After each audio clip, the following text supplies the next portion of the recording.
Hey, welcome to Irene Bisasso Hoem Network, and today we are going to talk about Norwegian food, Fårikål.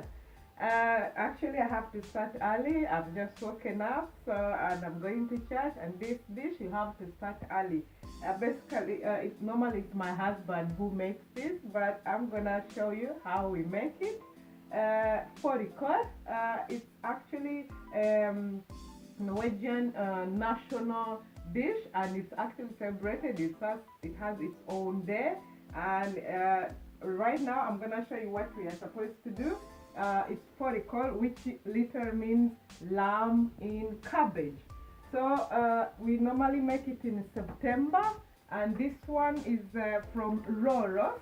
Røros is a beautiful place which you should go and see. We bought it because, and then we have another one from Gilde, which we also bought, and sometimes we always buy the cheapest or the one which is on sale. But fårikål is very delicious for kids and for adults, and you can even have it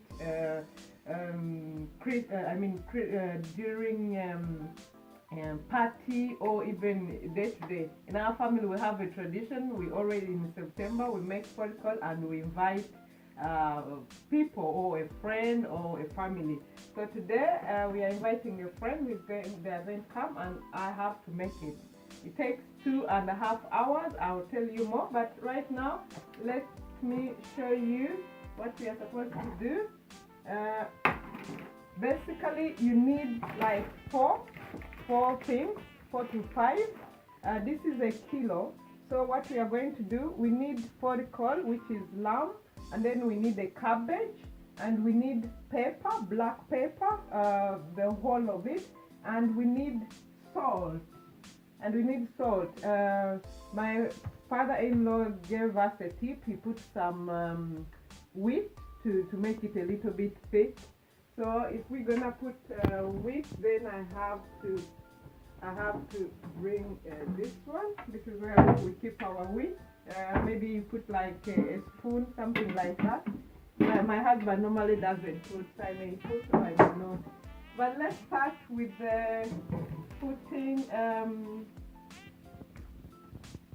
I'll first wash it a little bit, and then I'll show you.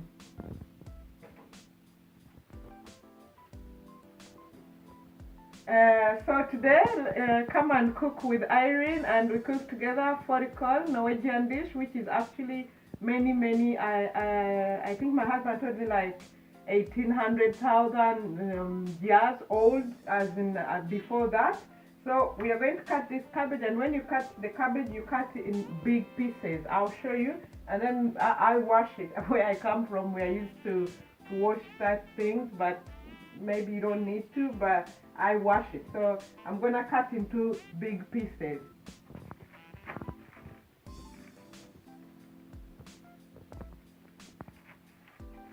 You have to be careful with the knife because it may cut you.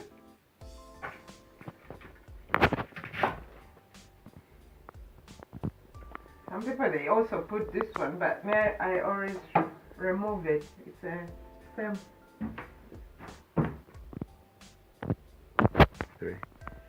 So now we have our cabbage and we have our fårikål. So what I'm going to start with, I'm going to find ones with a little bit fat, kind of.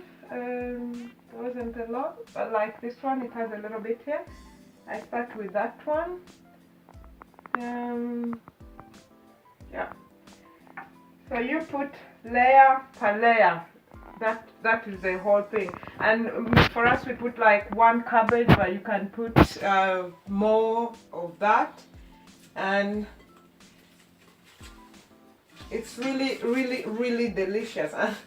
We stayed in a small apartment when we were students. I remember my first time when I came to Norway, and there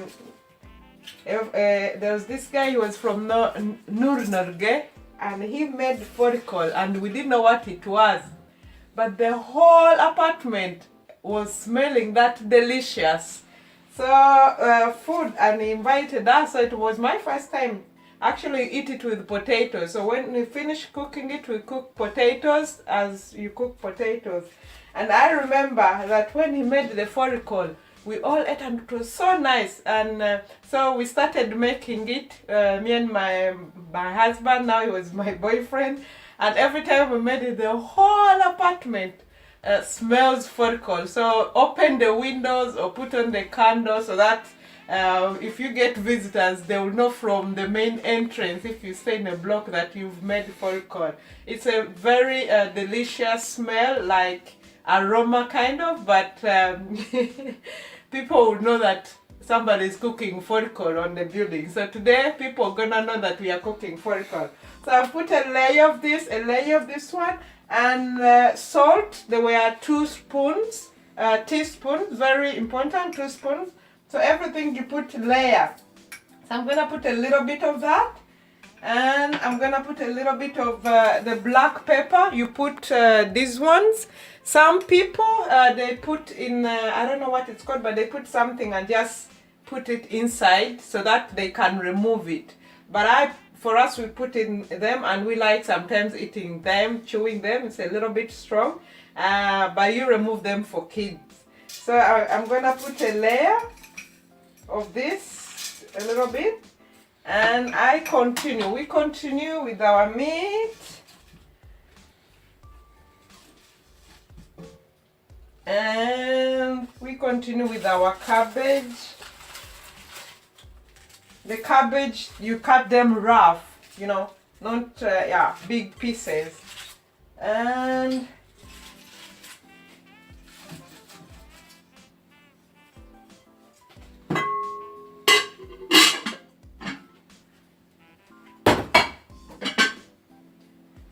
we continue with our layers of pepper, black pepper. I normally buy in bulk. As some of you know me, I like saving and use money, so I buy in bulk, and then I have some there, and that's where I got it. And salt. So you put salt, and my father-in-law, that's when he says you put some vetmel, wheat, but I think we shouldn't put, because my husband normally doesn't put. But if you want, that one makes it a little bit thicker, if you want the soup to be thick. And then we have our water. We put like 3 deciliters, 3 to 4. So you pour it on inside the big, and make sure you get a little bit like a big casserole saucepan. So we've put our water, which was 3 to 4 deciliters, and you cover it properly. And here what happens is that in Norway, for us, we have like 3, which is the maximum. We still have this old system, but now people now, they have smart houses and it's a little bit different. But for us, you put on 3 and boil. And when you see that it has boiled, then you reduce, we reduce to 1 for 2 hours. In our family, we put like 2.5 because we want it we want it when it is tender, because we have even kids. And we are gonna see when it's done, and just wait and come and enjoy Fårikål with me. I'm gonna show you a little bit about where you can get tips. I wrote in our book how everything I've done here. Let's check on our Fårikål, because remember I said when it starts boiling, you hear that sound, and it has started boiling. So I'm gonna reduce to 1. I'm gonna reduce to 1 and leave it for 2 hours, 2 or 2 and 15 minutes, depending on how you want it, but we love it tender. So we're gonna leave it here for 2.5 hours, and we come back and we see how our Fårikål is doing. And it's very delicious, and the aroma, oh, it's gonna be amazing. Let's see how our Fårikål is doing. It's actually ready. Oh my god, and it smells, it's amazing. The aroma is amazing. So we're gonna have You see, you see the meat is just so tender. So we're gonna cook our potatoes. So now we're gonna switch it off, and we are cooking the potatoes, and it takes like 20 minutes. Sometimes I put some little salt when I'm cooking potatoes, just a little, because it's not good to have a lot of salt, especially when you have kids. But I normally put some little salt and maybe some pepper, but we have already there. So we're gonna cook this one for like 20 minutes and our dinner will be ready. Autumn, and Fårikål is autumn food. So our food is ready. Let's go and see how it is. I like listening to Norwegian old music while serving Fårikål, and this time I got this one from Gunnel Eggdal or Aringsstoldal, and the dinner is ready, so we're just gonna serve, and we are excited to see how our Fårikål is doing.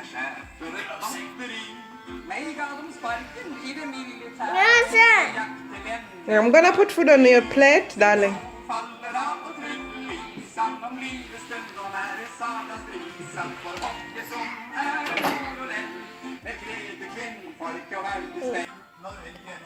So it's time to go and get our Fårikål. And it's typical, like can put 2 or something. Well, me I put 3. And then if you see in our saucepan, there's a lot. So you put as much as you want. The soup, very delicious, and the meat. So you can put as much cabbage as you want and as much meat as you want. So this is Fårikål, Fårikål, which means lamb in cabbage. So the cabbage and the lamb is giving a very delicious taste. Yes, you're gonna get some, my son. That's my son.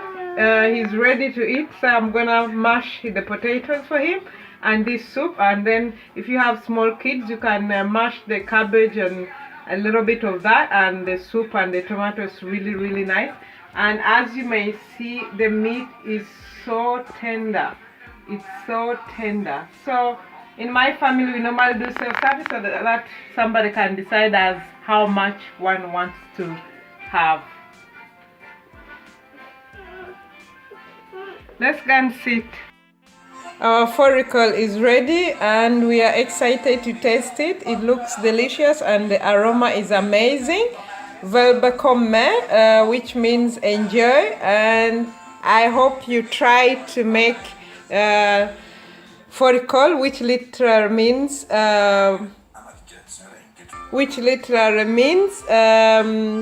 lamb in the cabbage. So for kids, you take out a little bit, you remove the paper, the black paper, and people put as much as they want. So enjoy and thank you for watching.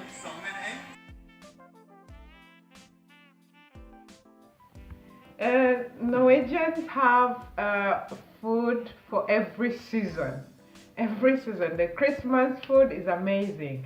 Now it's autumn and Fårikål is that autumn food. And now just to summarize what we talked about, I'm gonna show you what I wrote in the book. I wrote that, for example, you need a kilo of lamb pieces, and you need a cabbage, a big cabbage, and cut hard like you saw, big pieces. You need water. Sometimes you can put a little bit more so that you have soup, and then you avoid what we call turkey. You avoid food being dry, or yeah, something like that. And then you put, we need black pepper, not grinded, but the whole one. And we need also salt. So you need basically 4 to 5 things.